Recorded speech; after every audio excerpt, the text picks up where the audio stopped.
Today in our author spotlight, we're speaking to Ms. Bernette Sherman, and she's here to talk about her new book, The Story of Ervin James.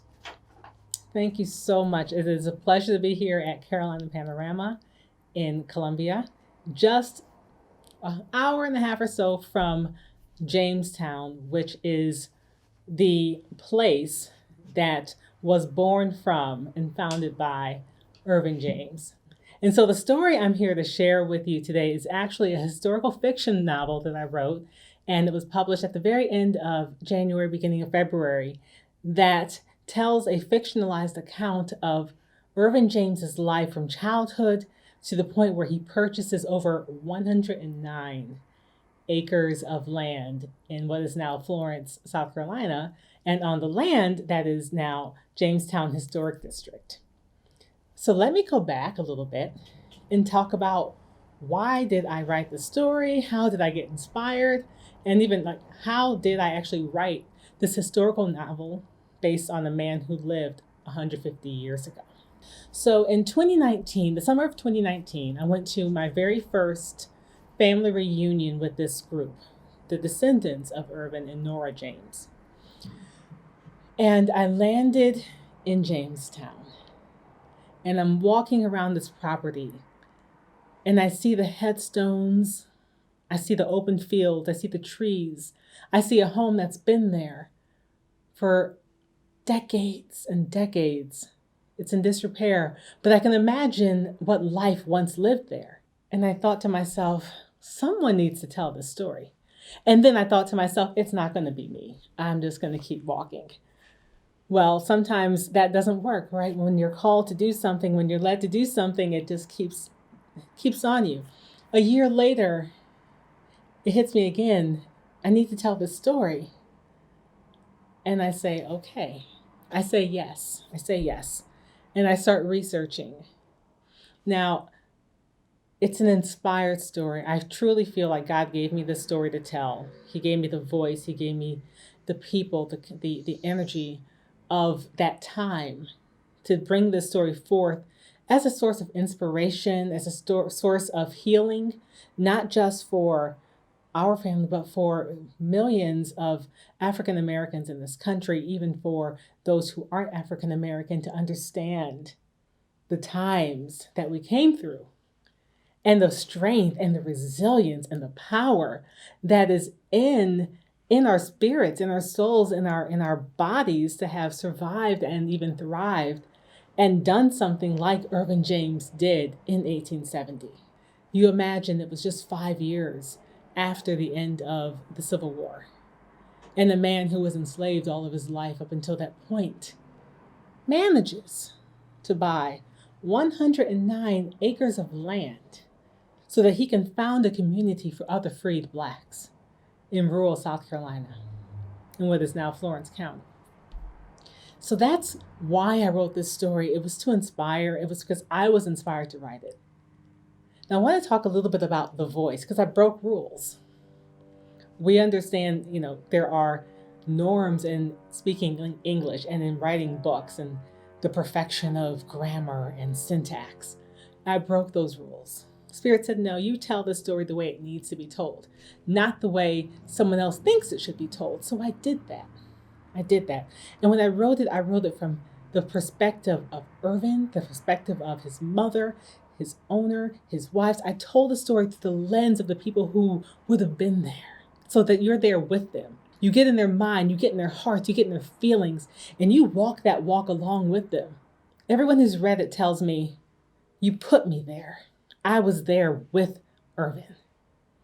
And that's my goal, was to put you there, to make you feel like he felt, think like he thought, so that you can understand his life. And so when he comes through, not only is he victorious, but you feel that victory with him.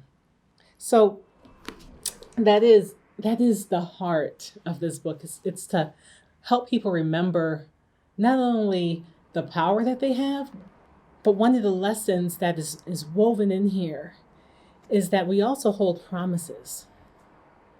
A lot of times we're given a promise over our life, something that we're meant to do, we're inspired to do, we're led to do, we're called to do. And Just like Ervin James, we suffer hardships along our journey. We suffer setbacks, disappointments, losses, heartbreaks, but we keep walking because we know that there's a promise for our life.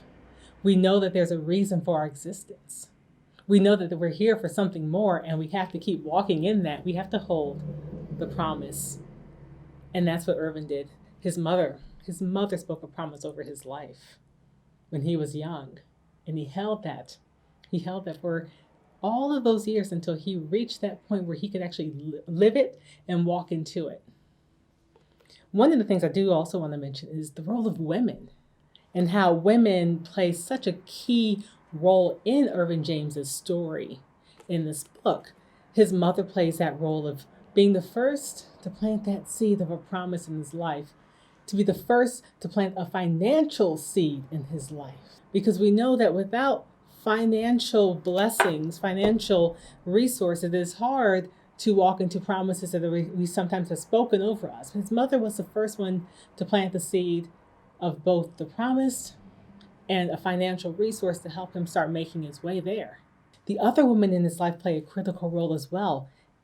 They taught him love, acceptance, resourcefulness, and ultimately how to heal and be strong and to walk into what was meant to be his and to not give up. That's one of the reasons why this story is so important. It's important to me as a descendant, as a woman, as a Black woman in America. We need this story today because it reflects not just the pain and the struggle, but the victory and the resilience.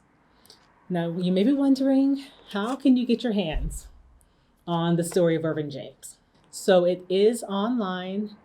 You can go to my website, thestoryofervinjames.com, and from there you can find links for buying it either online and on Amazon, through my own website, directly from me, or from a local bookstore in Atlanta where I've got 2 placements right there.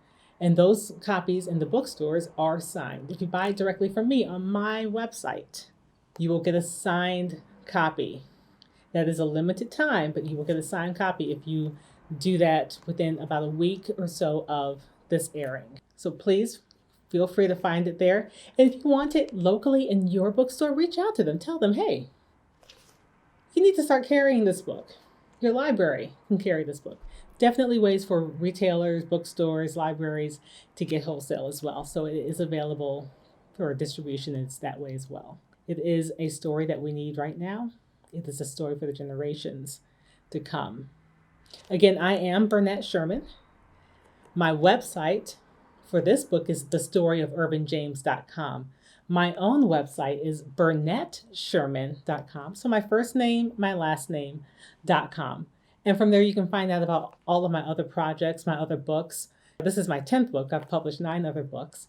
This is my first historical fiction, but if you like science fiction and fantasy, poetry, inspiration, you might want to check out my other books.